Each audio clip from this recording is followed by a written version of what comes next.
Hello everyone, welcome back to my another YouTube blog. আশা করি তোমরা সবাই ভালো আছো, সুস্থ আছো, স্বাভাবিক আছো। পরের দিনটা শুরু হয়েছিল ভোরবেলা উঠে বেরোনো। রায়গঞ্জ থেকে গাড়িটা আমাদের শিলিগুড়ির দিকে নিয়ে আসা সেই ব্লগটাই, আর ধোত্রেতে ঢোকার ব্লগটা, আর পুরো এই অফবিট জার্নিটার ব্লগটা আমি আজকে তোমাদের সাথে শেয়ার করব। তো ঠাকুরের নাম নিয়ে মোটামুটি সবাই ঠিকঠাকভাবেই বেরিয়ে পড়েছিলাম। অ্যাকচুয়ালি রাত্রেবেলা আমরা রিস্ক নিইনি, অনেকেই রিস্ক নিয়ে, বা অনেকেই রিস্ক নিয়ে বলবো কেন, এমনি অনেকেও আসতে চায়। যার ইচ্ছে সে আসবে, যার ইচ্ছে সে আসবে না, সেটা ডিপেন্ড অন, মানে যার যার ওপর ডিপেন্ড করে। তো আমরা বেসিক্যালি যেহেতু ফ্যামিলি ছিল, তাই আমরা বেশিটা রিস্ক না নিয়ে আমরা রাত্রিটা স্টে করেছিলাম রায়গঞ্জের একটা হোটেলে, যেটা আমি তোমাদের সাথে একটুখানি জাস্ট ক্লিপ শেয়ার করেছিলাম আমার আগের ব্লগটাতে। তো যাই হোক, তো এবার আমরা এই টোল প্লাজা মানে টোল দিয়ে রাস্তাটা রায়গঞ্জ থেকে কিষানগঞ্জের দিকে যাওয়ার পথে একটা ছোট্ট দোকানে গিয়ে একটু ব্রেকফাস্ট করে নিয়েছিলাম, কারণ সকলেরই খুব খিদে পেয়েছিল। আর লাগেজগুলো কিছু অগোছালো হয়েছিল, সেগুলোকে একটুখানি অর্গানাইজ করে নিয়েছিলাম। তারপরে সেখান থেকে সেখানে খাবারটা যে খুব ভালো ছিল বলবো না, মোটামুটি। তারপরে আমরা পেট্রোল পাম্প থেকে পেট্রোল ফুয়েল পুরো ভরে নিয়ে আমরা বেরিয়ে এসেছিলাম ধোত্রের পথে। আস্তে আস্তে দেখলাম সিনিক বিউটি, চা বাগান, কিছুই বাদ যায়নি। দেখতে কিন্তু বড্ড বেশ ভালোই লাগছিল। তবে গাড়িতে তখনও অবধি আমাদের কোনো সমস্যা হয়নি।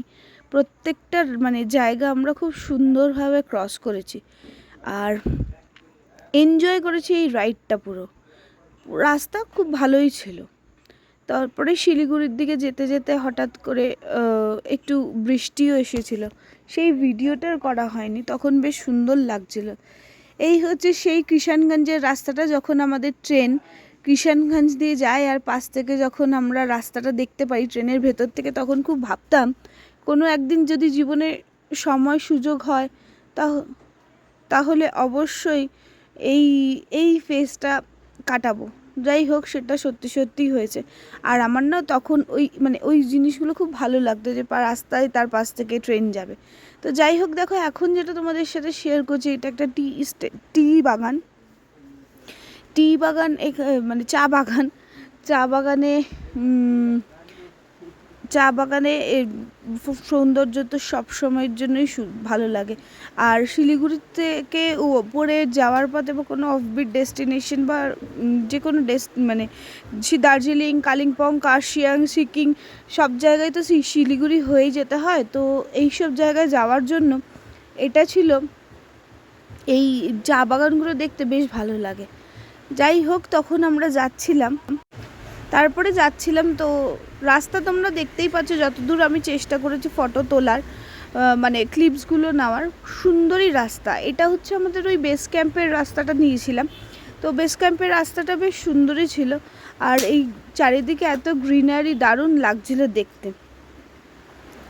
যাই হোক, তো আস্তে আস্তে একটু একটু খিদেও পাচ্ছিল, কিন্তু ওই যে তখন আর মানে খাওয়ার মতো সময় সুযোগ ছিল না। ভাবছিলাম যে এদিকে খেতে গেলে আমরা ধত্রে পৌঁছাতে দেরি হয়ে যাবে।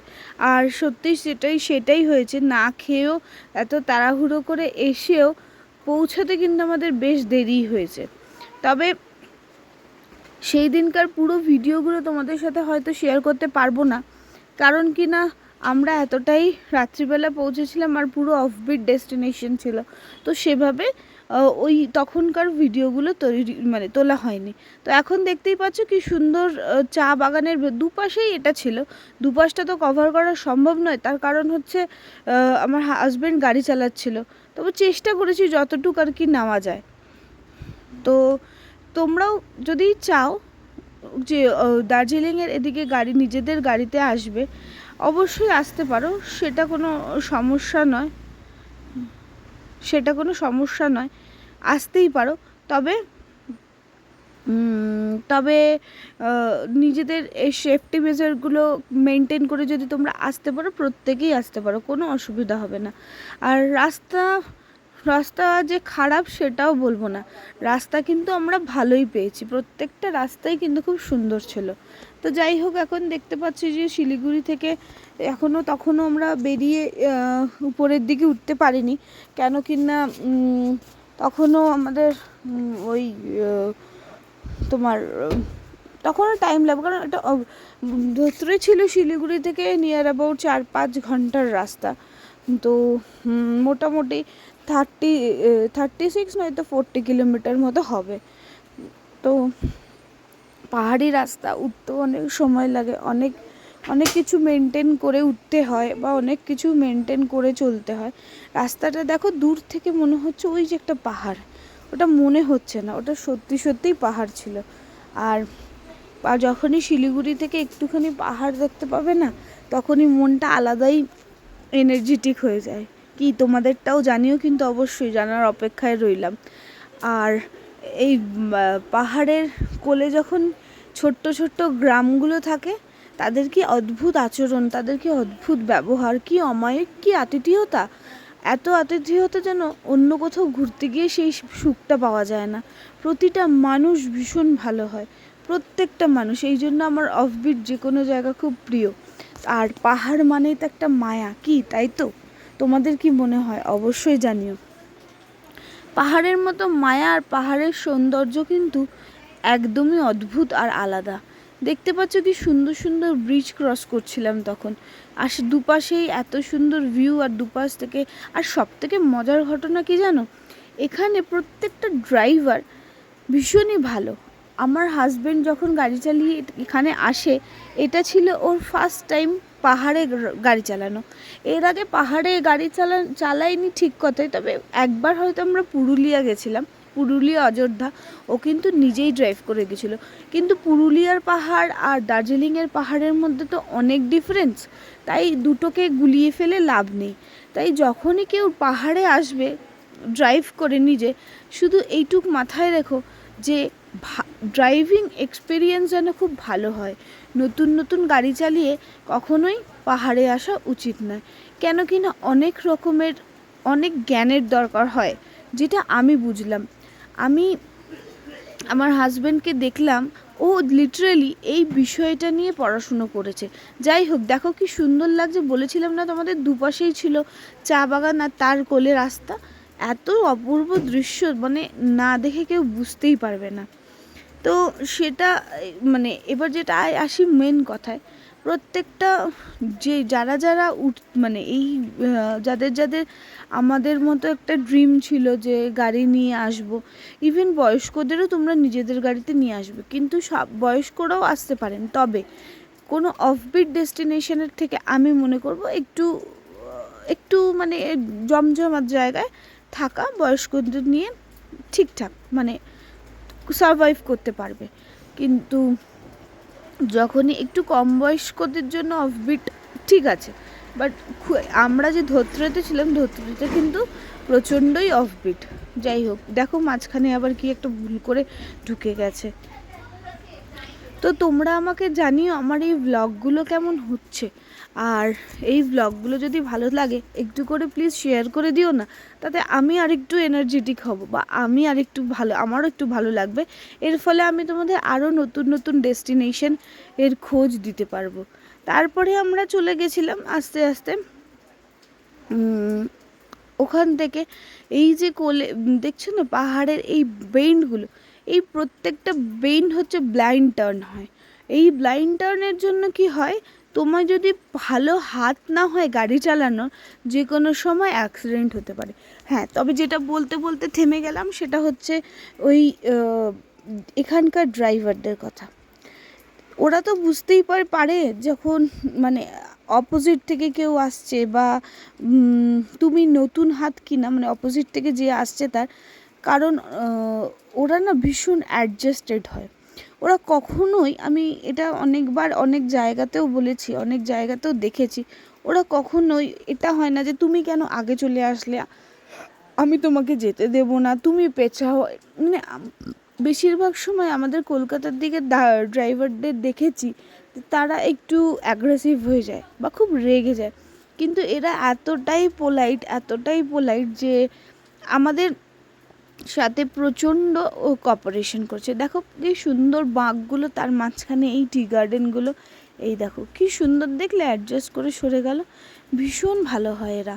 এদের এটা শুধু এদের ড্রাইভার না, হয়তো এখানকার মানুষই, মানে এখানকার লোকেদের মানসিকতা খুব ভালো হয়, তাই জন্য।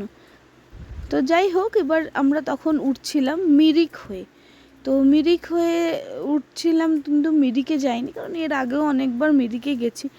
আর এতদিন দেরি করে ব্লগটা দেওয়ার কারণ হচ্ছে আমার শরীরটা একটু গন্ডগোল ছিল, একটু খারাপ ছিল, তাই জন্য আমি সেভাবে, আমার প্রচণ্ড গলায় পেইন ছিল, তারপরে আমি তার জন্য না কথা বলতে পারছিলাম না, তাই জন্য ভয়েস ওভার দিয়েই এই ব্লগটাকে কমপ্লিট করব।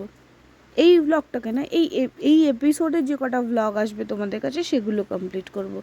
দেখো কি সুন্দর সুন্দর বেন্ড হয়ে হয়ে রাস্তা, খুব সুন্দর জায়গাটা। ধোত্রে জায়গাটা প্রচণ্ড অফবিট। লাস্ট কয়েক কিলোমিটার, মানে ধোত্রে ঢোকার লাস্ট কয়েক কিলোমিটার প্রচণ্ডই খারাপ ছিল।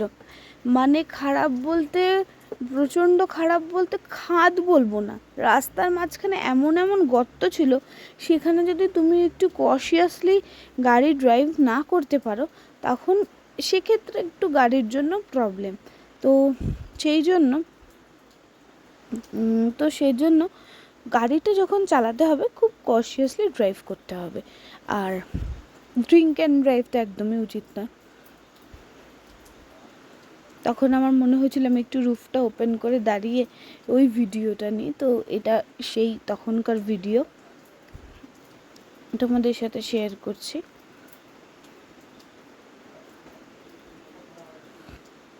দেখেছো আশপাশটা কেমন কুয়াশায় ভরে গেছে।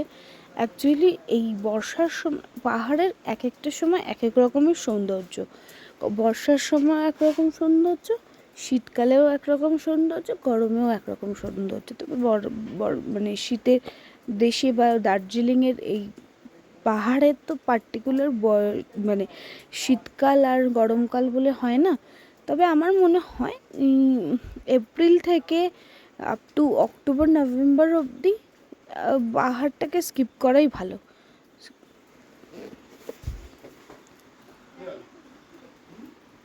তো দেখো, এটা যাওয়ার পথে একটা সুন্দর দেখতে পেয়েছিলাম পার্ক। তো সেই পার্কে এখানে আমরা দাঁড়িয়েছিলাম, দাঁড়িয়ে একটু ফটো তোলা হয়েছিল সবার। পার্কটা বেশ সুন্দর, কিন্তু বেশিক্ষণ টাইম এখানে ওয়েস্ট করা যাচ্ছিল না, কারণ কি না আমাদের মানে পৌঁছাতে হতো ওখানে তাড়াতাড়ি, তাই জন্য। দেখো পাশ থেকেই নদীটা চলে গেছে, কি সুন্দর দেখতে। রাস্তাগুলো মোটামুটি ভালোই ছিল, কিন্তু খারাপ হচ্ছে ধোত্রেটা ঢোকার আগের। পাহাড়ের থেকে দেখো আকাশটাকেও কত সুন্দর দেখতে লাগছিল, প্রচণ্ড সুন্দর দেখতে লাগছিল। আর আমরা ধোত্রেতে যে হোমস্টেটায় ছিলাম সেটা হচ্ছে শেরপা হোমস্টে। এটা খুব পরিচিত একটা নাম ধোত্রের। তবে আমি এটা বলবো, ধোত্রেতে প্রচুর তোমার হোমস্টে আছে, কিন্তু এই হোমস্টেটা থেকে ভিউ প্রচণ্ড ভালো, ভিউ খুব ভালো। আর এই হোমস্টেটা এমনি সব কিছুই ভালো, অনেক আগে থেকে বুকিং করতে হয়। বুকিংটা আগে থেকে না করলে এখানে তুমি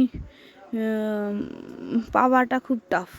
এই জায়গাটার ভিডিওটা এতক্ষণ ধরে নিচ্ছিলাম, কারণ কি জানো, এত সুন্দর আকাশ আর পাহাড়টাকে দেখতে লাগছিল, আর মেঘটা যখন চলে যাচ্ছিল দারুণ দেখতে লাগছিল, সেই জন্য পাহাড়টার এই ভিডিওটা নিয়েছিলাম।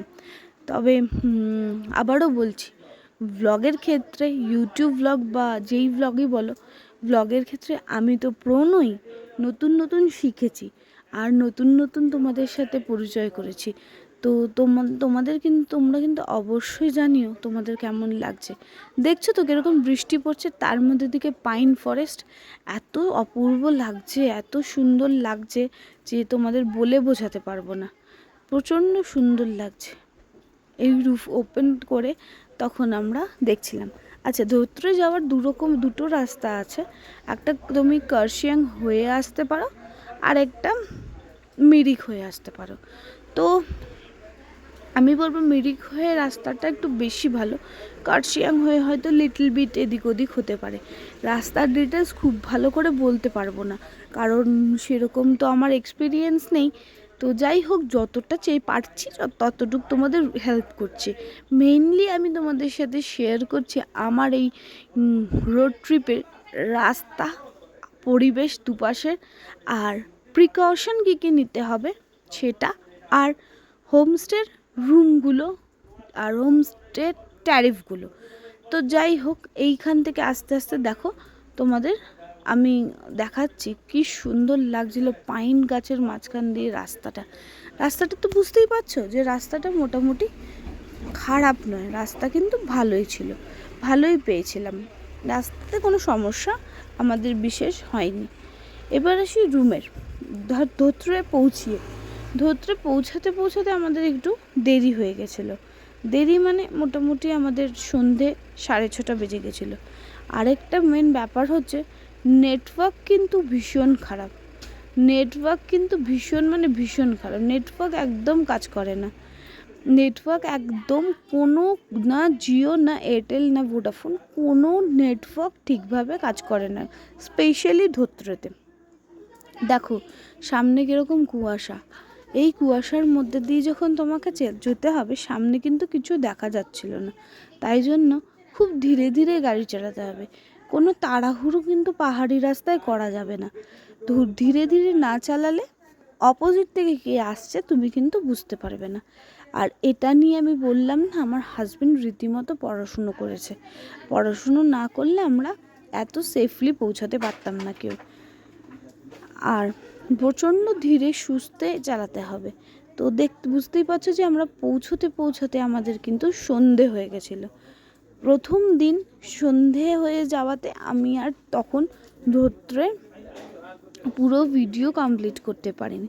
তবে ইচ্ছে আছে নেক্সট ভ্লগে তোমাদের সাথে ধোত্রের রুম আর ধোত্রের রুম দেখাবো, আশেপাশের পরিবেশ দেখাবো, ধোত্রের কাছে যেসব স্পটগুলো আছে সেগুলো শেয়ার করব। এই হলো আমাদের শেরপা হোমস্টে, ঠিক আছে? শেরপা হোমস্টে এই ইনক্লাইন হচ্ছে, এরকমভাবে উঠতে হবে, উঠে গিয়ে শেরপা হোমস্টে